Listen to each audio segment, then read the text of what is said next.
Children of God, in his book, Introduction to Christianity, Joseph Ratzinger, who later became Pope Benedict XVI, famously uses Soren Kierkegaard's parable of the clown to illustrate the church's misunderstood role in a modern world.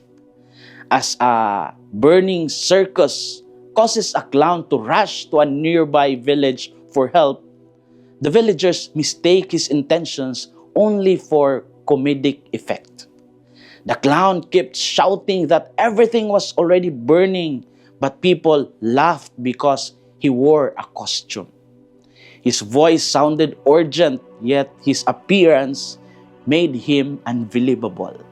The fire was real, but the messenger had become a joke. He had entertained so much that no one trusted him anymore. Pope Benedict XVI asserts that the church, like the clown, delivers a serious life-saving message that the world often perceives as foolishness or entertainment. Just as the villagers ignored the clown's warning, modern society risks destruction by ignoring the gospel message of salvation. In the Gospel of Luke, Jesus had told a parable to those who trusted in themselves and despised others. A Pharisee stood in the temple and prayed about his own virtues, thanking God that he was not like other people.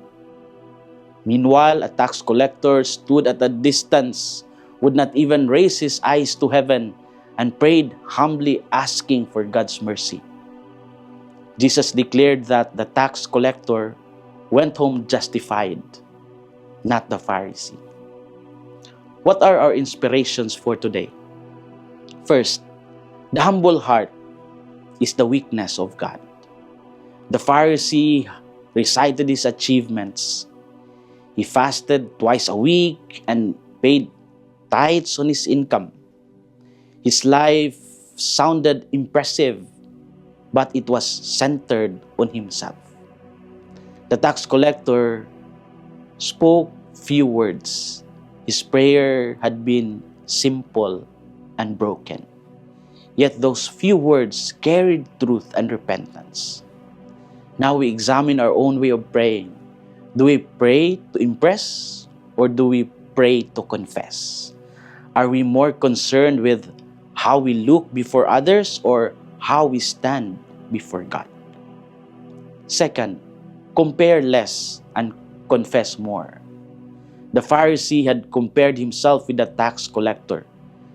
His spirituality had been built on contrast. He felt righteous because someone else seemed worse. The tax collector had not mentioned anyone else. He had focused only on his need for mercy. Today, we ask ourselves, do we measure our holiness by looking at the weaknesses of others? Do we secretly feel superior when we see someone fail?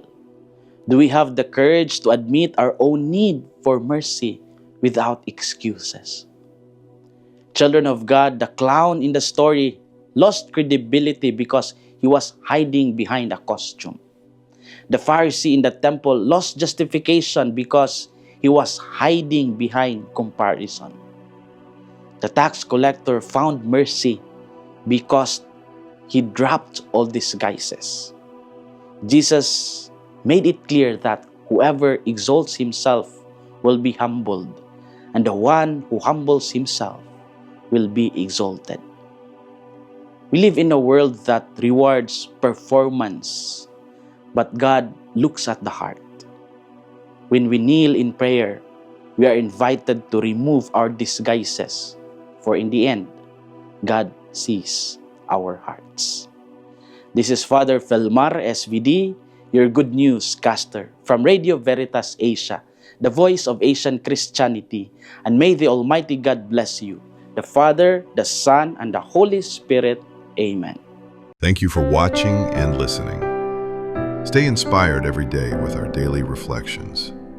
Be part of our growing online community of faith and inspiration. Don't miss a single reflection. Follow us on our social media platforms